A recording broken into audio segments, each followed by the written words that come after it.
should give rise to the determination or the resolution not to give way to this particular fault. This is the Chinese Yao Fa Shen, right? Right? 你不知道中文。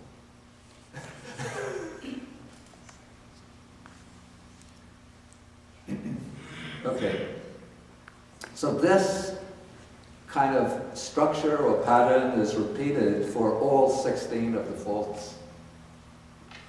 So we don't have to go through them one by one, it's just the same thing. But in each case, one arouses the mind, generates the intention or the resolve not to give way to that fault.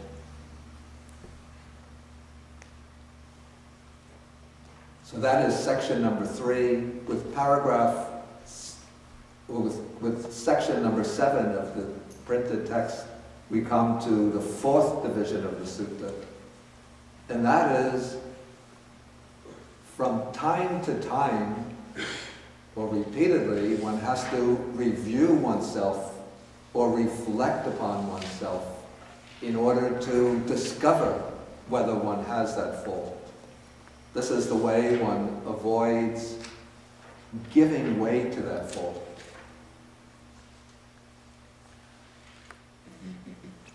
And so one reviews oneself, and here the key word, Pali word is Paccavekitappa.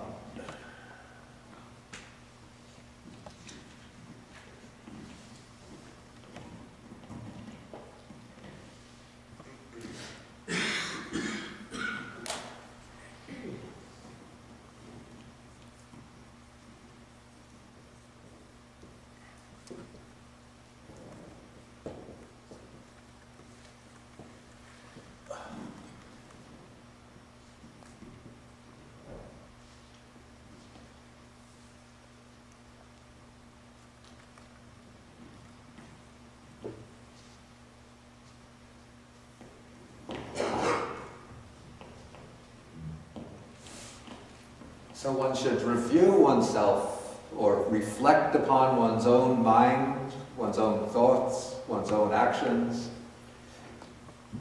one's own character. Do I have evil wishes? Am I dominated by evil wishes? By this wish to be admired, recognized, put in the best seat, the best food, to get a special position, and so on.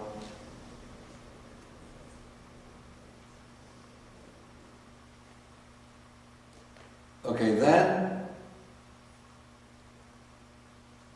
comes the action to be taken as one reviews oneself. As one reviews oneself, if one knows, I have evil wishes, I'm dominated by evil wishes, then one should make an effort to abandon those bad, unwholesome states. But if, when one reviews oneself, one knows I have no evil wishes, and so on, then one can abide happy and glad, training day and night in wholesome states. And then this is repeated for all of the corruptions or the faults from number 2 to 16.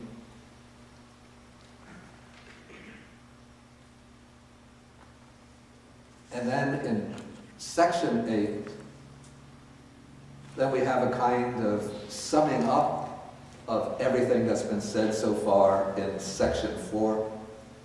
When the monk reviews himself thus, if he sees that these evil, unwholesome states are not all abandoned in himself, then he should make an effort to abandon them. But if, when he reviews himself thus, he sees that they are all abandoned, then he can abide happy and glad, training day and night in wholesome states.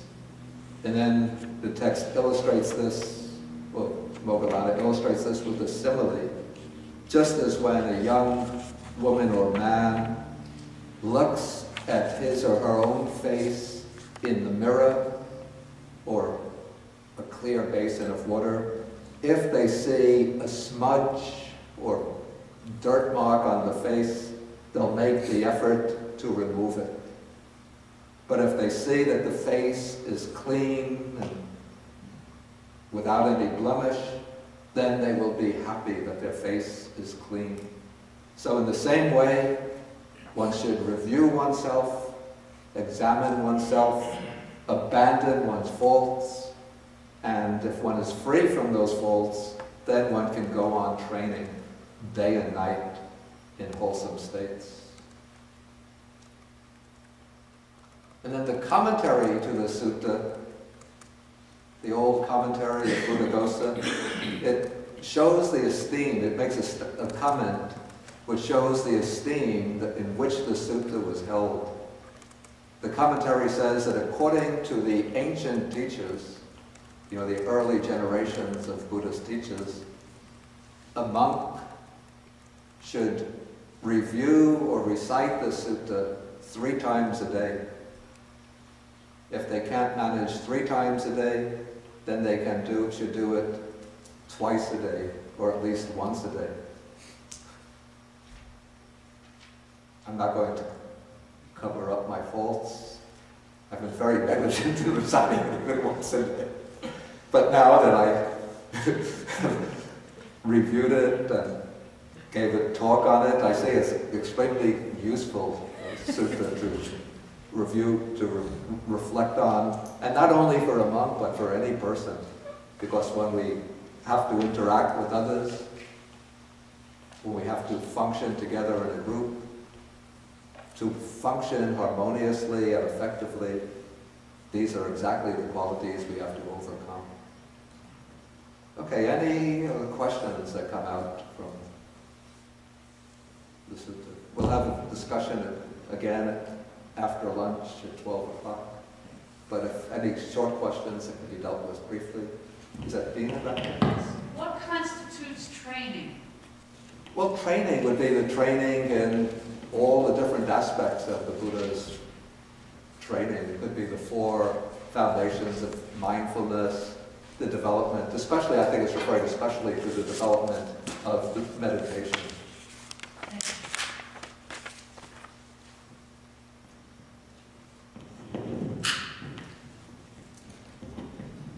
Okay, knock me away. Knock away. Wait, take the microphone. I was just curious about the title inference. Why inference? Yeah, inference is used as a title because, I should have pointed this out.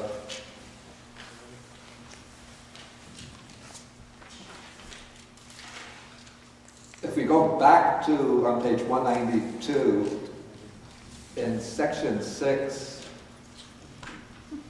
we have, now, friends, a monk ought to infer about himself in the following way. That is that process of first you consider how would I respond to another person who has these faults. Then one can draw the inference on that basis. If I have those faults, others are going to think about me in the same way. Okay, we will end the discussion here, and then we'll share the merits, and then come back at, is there an internet question?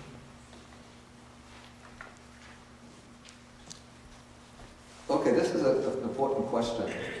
Okay, what if the reprover, perhaps out of envy or some other malicious purpose, admonishes a blameless person?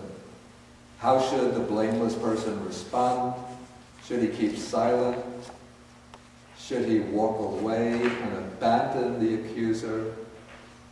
Or should he counter-reprove? In a situation where a blameless person is being reproved, certainly is being reproved unjustifiably, certainly he is entitled to defend himself and to call on others who might be able to serve as witnesses to his good character. Only in a case where repeated attempts don't bring success to exonerate himself, if he sees everybody is sort of still holding him responsible, then he can keep silent. And if he sees that they're all motivated by some kind of malicious intent, then he should leave that particular sangha and join some other sangha. I mean, I don't mean a non-Buddha sangha, but he should leave that community and join some. He should realize that this is a community which is driven by evil motives, and so he'll leave them behind and go and join some other community. Okay, we end with the sharing of the merits, and today let us especially again direct the sharing of these merits to the people of Haiti.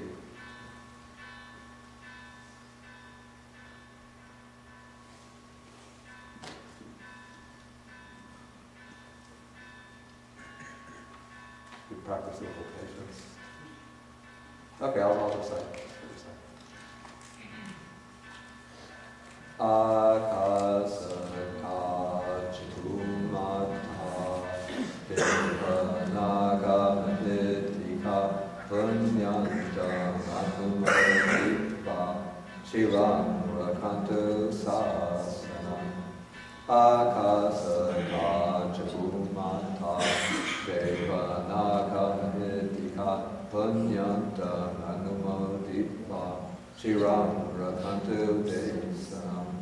Akasa tajabumata devanaga meditika punyanta manumodipa chiram rakantu mamkaram. Eta taja pehi sampadam punya sampadam sabbe devanumodantu sabba sampati siddhya sabbe bhutanumodantu sabba sampati siddhya sabbe satanumodantu sabba sampati siddhya bhavagupadhaya vichihetato etantare satakayupapanna rupya rupicha asanya sanino dukkha pamuchantu pusantu nibuddhi.